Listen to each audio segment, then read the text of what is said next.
All right, let's get started. Hi, everyone. As you all likely know, I'm Adam Fritz. I'm the CEO of Pozotron. This is Ryan, our Director of Outreach. So the purpose of today is, for the most part, the feedback we get is that Pozotron is a pretty easy tool to use.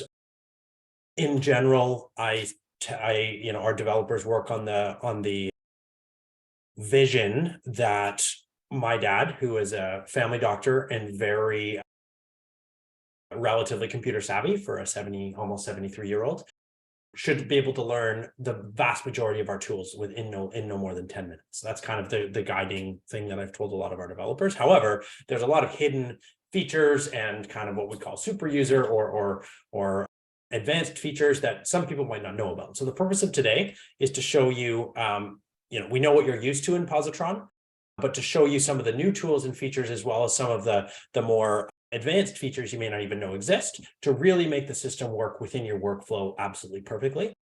One thing I will encourage everyone to do is we do offer workflow sessions. So if you have some questions about your individual workflow and how you can best optimize your workflow for Pozotron, we can set up a call. Ryan's the best person to talk to about that, especially on the narrator side of things. And we can really help you map out exactly where all of these features can be built into your workflow to make sure you're getting the most value out of the tool. So basically, this is going to combine a bunch of things. So in terms of how you use your mouse and your keyboard, some combined keystrokes. We are going to be working on a few other things. Minimum transition time between windows. Ryan maybe can explain this one. I believe the original idea was, if someone was watching you work, what would they think was inefficient about what you're doing? And so kind of getting an outside observation point instead of just from the inside, like where your things are set up, how you do things, so that you're not stuck doing things the way you always were just because that's how you did it. So kind of having your own outside view of what you're doing will help you with your efficiency. A little bit more abstract. And then really, one of the things we are going to be working on next year is as many customization options as possible to make sure that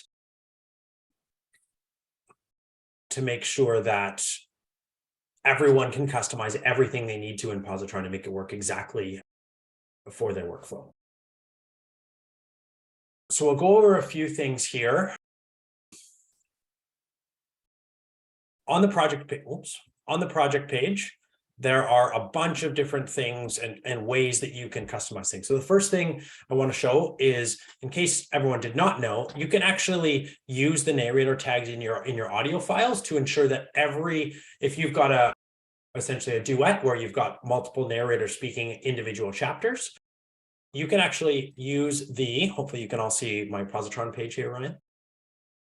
You can, if you add at narrator 1, at narrator 2, onward up to at narrator 20, if you include those narrator tags in here, it will automatically tag. So if I go into this chapter here, for example, I'm going to tag a couple pickups here. You can see it's automatically tagged at narrator 1 in those pickups.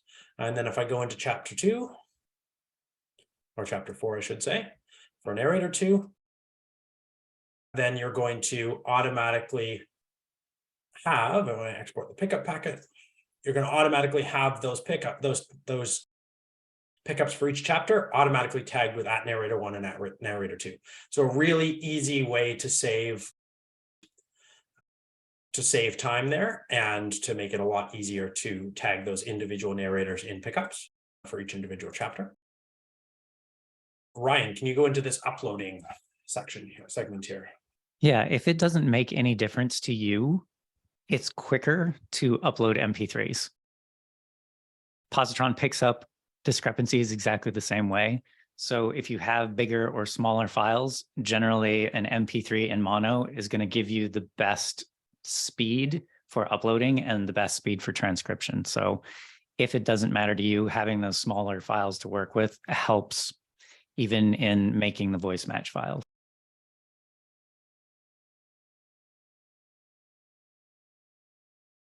Archiving. So I'm going to ask Ryan to go through this quickly, because basically, if you have Ryan, can you talk through this and I can click through the screens? Through the archiving? Yes, the archiving, correct. So it's easy to archive individual files here, but Ryan, can you talk about why someone would need to archive and unarchive files? So depending on the order that you upload things, or if things get uploaded by accident, or if you upload things twice, you might not want all of those things on your screen. So you can individually archive files using the three dots next to them, or you can archive a bunch at a time using the archive command in the upper right corner of the screen. And when you're making pickup packets, especially when you're doing things with timestamps from the beginning of the book, you want to make sure that your Pozotron session looks exactly like the session in front of you. So between using the archive button and using the reorder over on the left, those three slashes, you can make sure that your sessions are always synced up exactly how you want. Correct. Cool. And then transferring OK annotations. This is something that we've gotten a lot of questions about. What this is designed to do is if you re-upload a chapter, so you can see each of these are marked as a re-upload, it will automatically allow you, so any chapter, any annotation that you have clicked OK on in your first version of that chapter, if you upload version 2 that's been edited, if you transfer those OK annotations, it is designed to automatically OK every annotation or suggested pickup from version 1 into version 2. So if there's things that Pozotron has flagged in version 1 that you don't want to fix, it'll automatically OK those in the second version of that chapter. So it should be a very big time saver. The one time that we have seen some difficulty is if the way it works is there has to be we see the annotation that has been okayed. It has to be within plus or minus certain percentage of time between version 1 and version 2. So if you have a very short, and I think it's either 5 or 10%. So if you do have a very short chapter, 3 minutes long, and you've added 20 or 30 seconds to that audio file, it'll be the next annotation timestamp from version 1 to version 2 may actually be outside of that window. So because the very short, 10% of a very short 2 or 3 minute chapter is going to be a very short amount of time in terms of seconds. So that's the only time we do see bugs. We are working on, but if you do have any feedback on that transfer OK annotations, either how it works or how we can communicate that better, because I think we can do a lot better job of explaining what it's supposed to do, please reach out because we're always open to suggestions.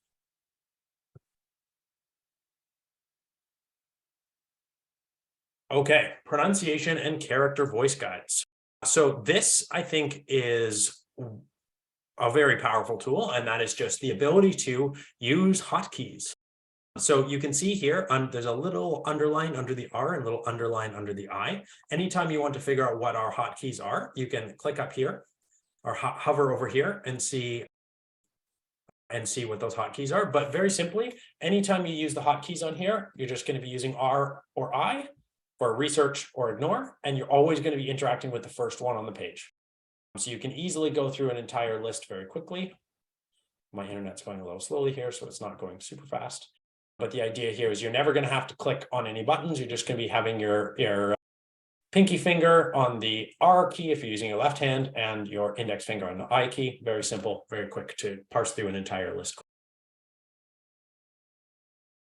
Importing and exporting options. So one of the most useful tools I think that we have here is for if you are doing a multi-title series, is you're able to import and transfer research between projects. So you go into, we're going to transfer research here from webinar December 15th into webinar November 17th.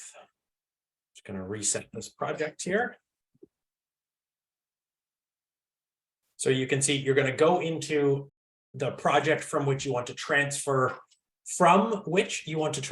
that work. You're going to go into pronunciation. You're going to click import, export, transfer research, and then you're going to select that project that you want to transfer the research to.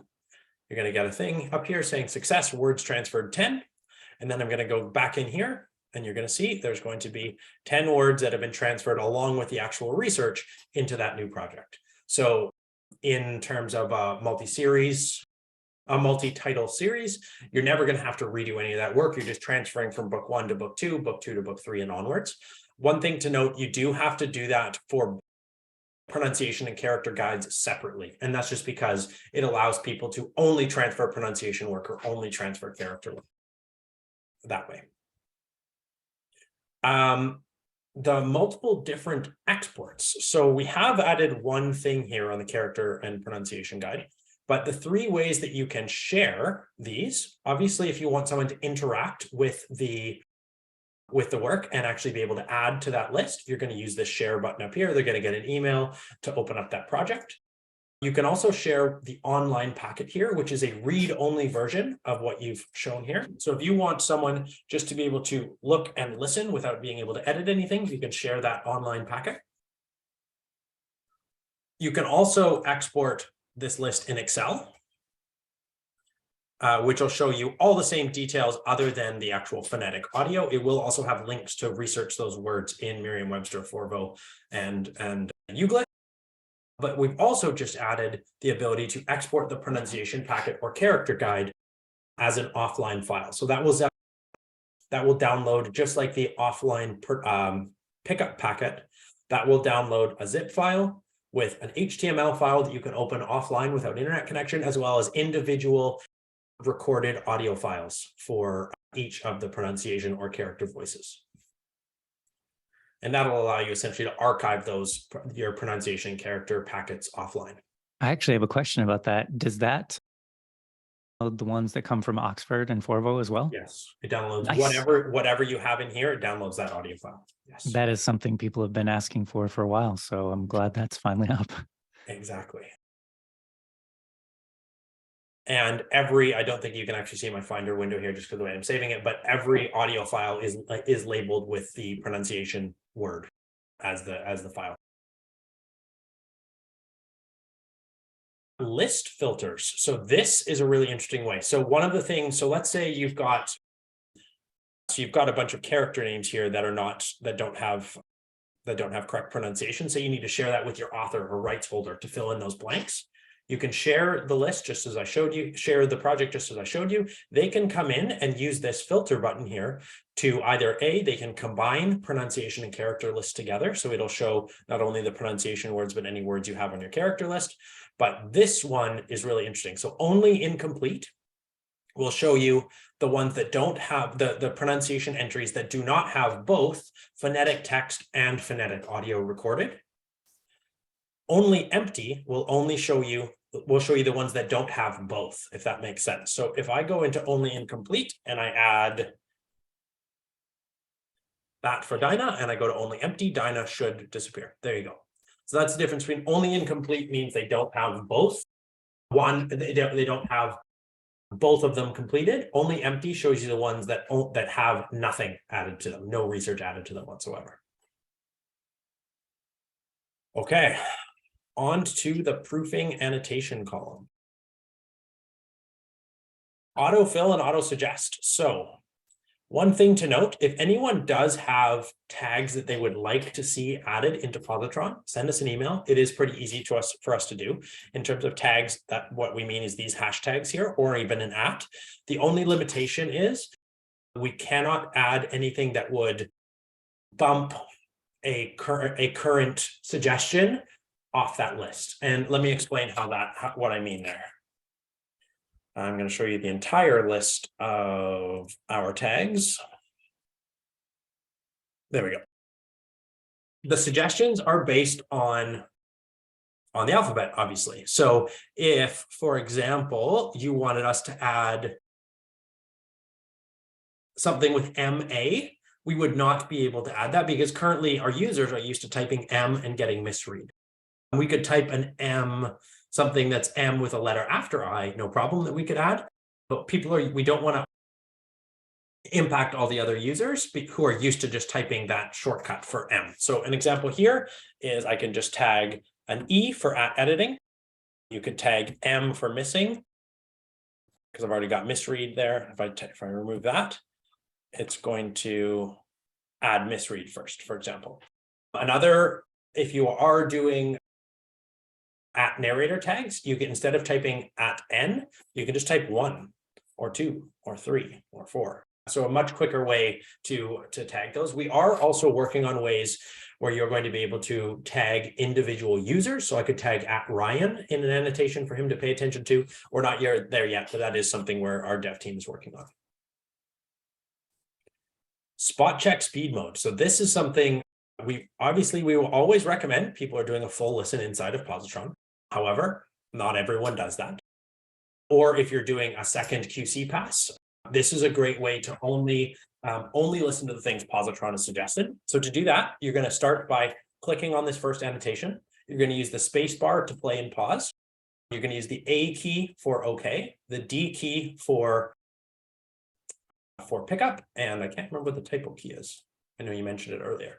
And the G key for it. So you've got those three things there. And so what I'm going to do, I'm going to click on here. I'm going to press play. Version 2.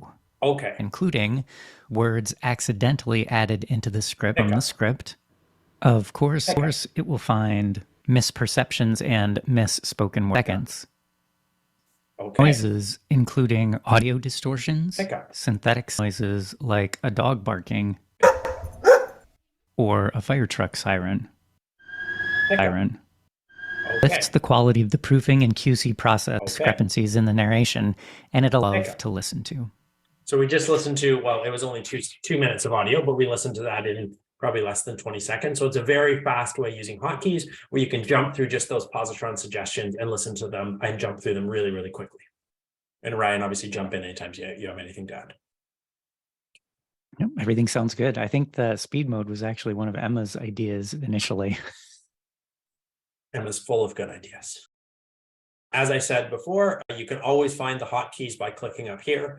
If you have questions about why this is a keyboard symbol and the other one is the controller command symbol, that's because of just some backend development stuff anyways.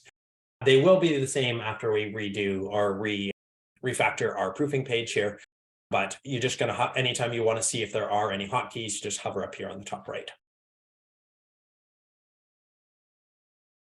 @tags versus hashtags. So the hashtags are a way that you can kind of sort through your list based on those types of mistakes. The @tags are different ways where you can actually tag individual people involved in the process and then separate your pickup packet based on those tags. If you do have any tags you do want to be added in, please let us know. We're happy to add a few more. But it certainly will make it able to separate your pickup packets based on individual people who need to pay attention to certain type of pickups. As I said, we are getting closer to launching that way where you can tag individual people by their name rather than just @editing or @narrator1, but we're not quite there yet. Proofing exports. So this is something that we are very excited about that's been asked for a while. And this is the customizable online pickup packet. So when you're going to go in, and this works for online or offline pickup packets, you're going to go import, export, pickup packet. And then when you see this include version here, you can click on there and you can only show the Pozotron created, the red underlined pickups, only show the user created pickups, which are the ones that are yellow that someone's created themselves. You can only show pauses, you can only show noises, or only show the pickups that you've tagged individual people in. And this will allow you to export narrator specific pickup packets. We're also going to be working on ways you can further filter things using, for example, only show me the pickups that are missed words, or only show the added words in there. So you can really get granular down to exactly how you want to show it. So one of the neat things about this process now too, is that you can have multiple online pickup packets at the same time. When you make one for just the Pozotron created pickup packet, it'll give you a link to that specific report. If you want to make one for just the narrator 2, it'll give you a link for that specific report. So those are two different links. And so you can have as many customized reports as you want, and they all have their independent links. So, and they all, because of how the filters work, they all refresh in real time, the same as the individual ones. Mm-hmm. But now you can have as many as you want. And it's so much easier than the kind of organization that you have to do before. Exactly. Before I get into that, I also want to show, I think one thing I forgot to mention on the proofing side is the annotation filter up here as well. And that's the ability to show or hide certain types of annotations. So for example, here, I can hide noises I can show only noises, or I can hide only noises, and I'll show you all other annotations. We are working to get even more granular here, where you can say, instead of just being able to filter out noises, pauses, certain types of pickups, whether they're Pozotron created or otherwise, you can only show the open annotation. So it'll hide everything that has already been decided on, okay, or pickup. But we are going to be working on ways to get even more granular, where you can say, only show me the mispronunciations, or only show me the missed words or added words. Really get very well defined on showing exactly only the certain things that you need to see at any given time. Scan occurrences. So this is a tool that I personally believe is probably the best fit for use case for any of our tools. And for anyone who does not know how to use it, all you're going to do, this will automatically pull in the words from your pronunciation guide. You can also add in any word you'd like. So for example, there's 11 mentions of Pozotron. You're going to click scan. It will play every occurrence of that word. Version 2. Pozotron Studio is, since Pozotron is more accurate and sensitive than. Once you've listened to all of them, you can click and identify the ones that are mistakes. You can either annotate them directly from here, which means you're going to create a pickup, either a pickup marker, which is as if you'd created an annotation, then click pickup on it, or you can make an open annotation that then needs to be, chosen between okay, typo, pickup, or filter. And you can also add in tags here, or you can export directly into your DAW and fix it in your DAW. So a very powerful tool in terms of saving you a ton of time. DAW markers, we have just added support for a few other DAWs, Nuendo and Wavelab.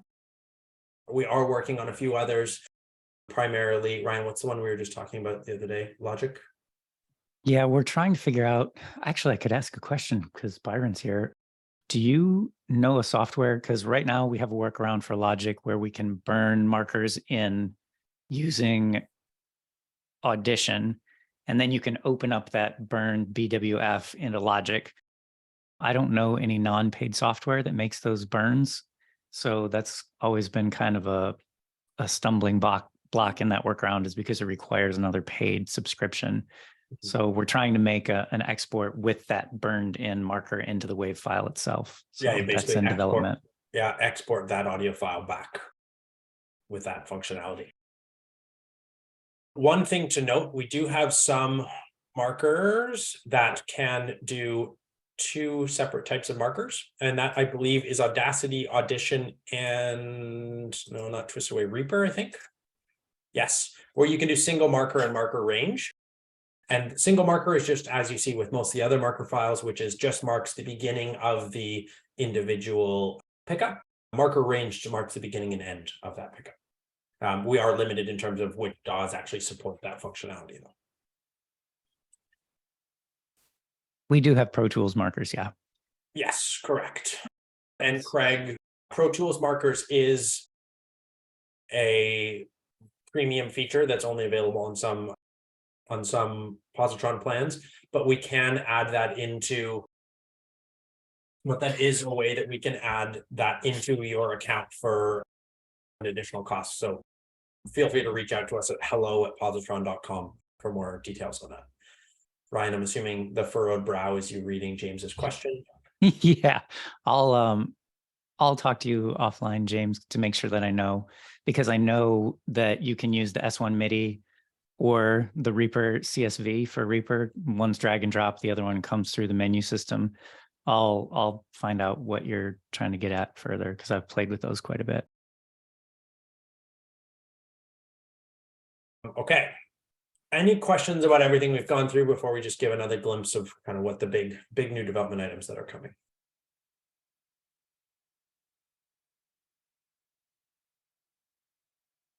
Going once, going twice. Okay. So we're in the middle of a huge script prep update. So we should have updated this. Offline packets are complete. Spanish support for the suggestions algorithm for the pronunciation and character guides is very close, within a matter of weeks.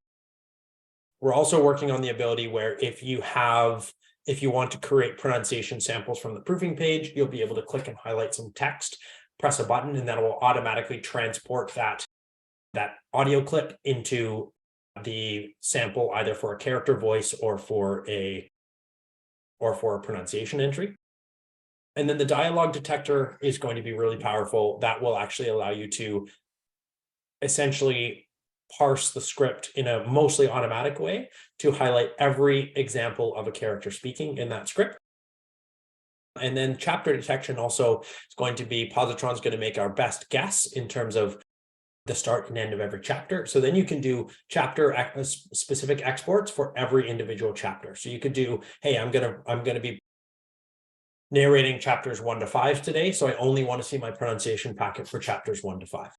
A very powerful tool there to help with your pronunciation prep.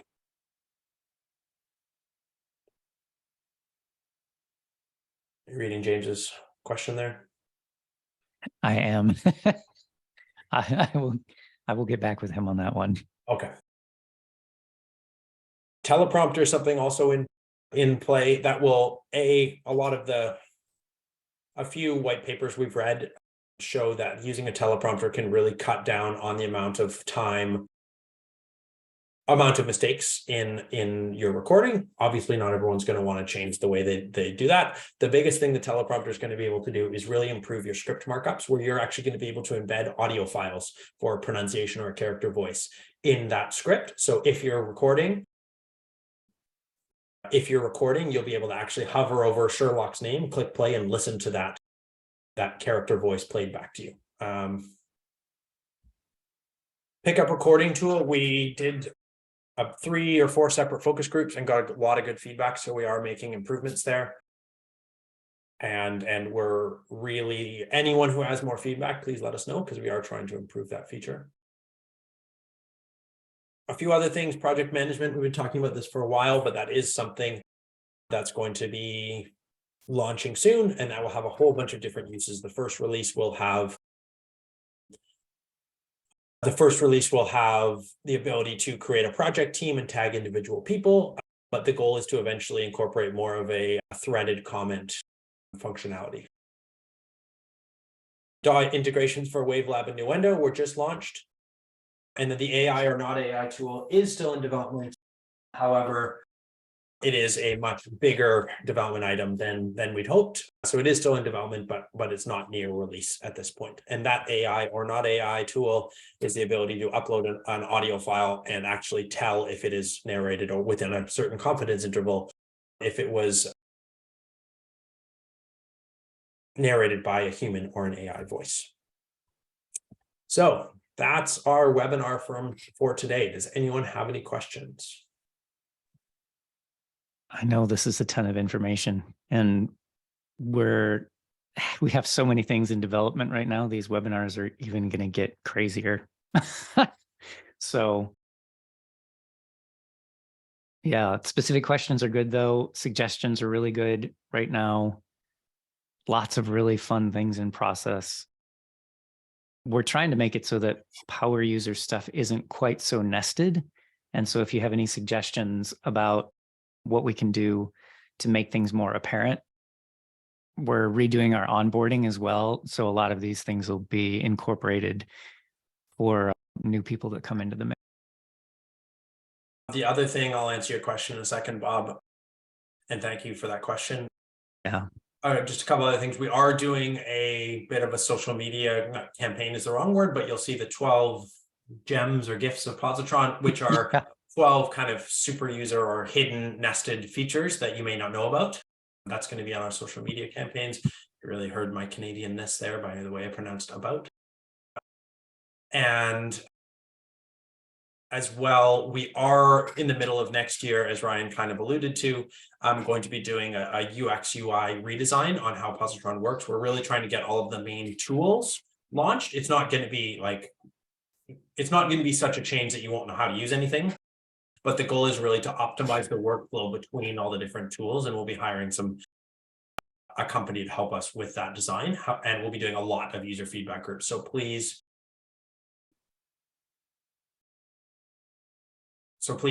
be prepared for user feedback sessions, and we'd love your participation in those to help us improve Pozotron as much as possible. James's question, using a Contour Shuttle Pro controller, I have programmed shortcut keys using Keyboard Maestro and a drum pad. So probably I've done all kinds of fun stuff with shortcuts that work. Yeah, and we can definitely reach out. Ryan will reach out to you, James, to talk about some of these offline. Questions. Jack, about the keyboard shortcut for proofing. I find it gets away from me. I'm thinking about a flagged word and it's on to the next one. Yes. So just use the space bar to pause. So basically it will, let's go back into that here. And I guess kind of another thing, Jack, you actually don't, if you remember if it was an issue or not, and it gets away from you, you can actually hit the shortcut keys without having it play at the same time. I've done that before. So there are ways to slow it down. And one other thing, you can also use if you have your other hand on the comma and the period buttons, you can use those to jump forward and back. So for example, here, I'm going to click play. Happens when you add a word. Next, what happens when you add a word? Next. So you can easily use those to jump back, or you can click the space bar to pause it, obviously, so you can take a thought. I'll have to do some more testing on that too. You'll be happy to know, Ryan, my neighbor's obsession with my lawn continues. He's staring over the fence, just staring intently at my lawn. Okay. The Ukrainians. What are we going to say about the Ukrainians? I mean, it's very challenging. They do have power very inconsistently. One of our employees has found a new hobby where she makes candles because she doesn't have power regularly. So she's been making candles to I can't believe we're saying this. Light. I am constantly amazed at, I mean, just Lesia, for example, with her candle thing, she didn't phrase it as oh, woe is me. She phrased it, this is, I found something I really like doing. This is really cool. So I'm constantly amazed at their outlook on life and how resilient they are. In terms of daily life, I think it's, for the most part, they're not in any urgent immediate danger because a lot of the attacks are on power and not on civilians. However, they're living in a war zone and it's really, really difficult day to day. I will say, I mean, Ryan, you can jump in here as well, but I am just constantly amazed at their ability to just get on with it, for lack of a better term, and live within the reality that they're living in. It's incredible. And I tell them consistently, I can't imagine what they're going through because we live a very privileged life here in North America and not having to go through that. So they're all safe. They're all working. So I appreciate that question, Bob. We'll pass your energy on to them. Yes, definitely. Okay, without further ado, any other questions, comments? The N short. Oh, right. So Emma's talking about the N keyboard shortcut for tagging things as noise. Yeah, that's our most common one for sure. And M for misread. If anyone's had a chance to do the noise, the noise checking, we've had some really fun feedback. People have told us that there are never actually any snakes or ducks in the recordings, but that comes up as something that is a noise in the background a lot. So exactly. And, we are optimizing. We'll be doing continual training runs on how we identify noises. Yeah. So while the actual thing, breathing door, electric shaver, that's quite a wide. That they're fine through the rest of the book. Next. So that was but it's for sure there. But it's for sure a noise. So even if we don't identify it correctly, it is in terms of what type of noise it is. However, a couple of things to note: if you are frustrated with the number of noise annotations, so there's a couple of things you can do. Click filter out on any of those noises, and that will ignore every noise in the rest of the book. Yeah. Alternatively, when you're creating a new project, you can disable noise detection.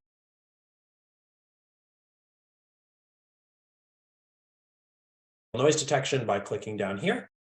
Or you can email us if you've already created a project with noises enabled and you've got a billion noises suggested. Email us and we can in the back end, because you can't actually from the user side disable it once you've done it. But if you've enabled it, uploaded the first couple chapters and seen a million different noises in there, email us and we can disable noise detection in the back end for the rest of that project. So those are the 3 things you can do.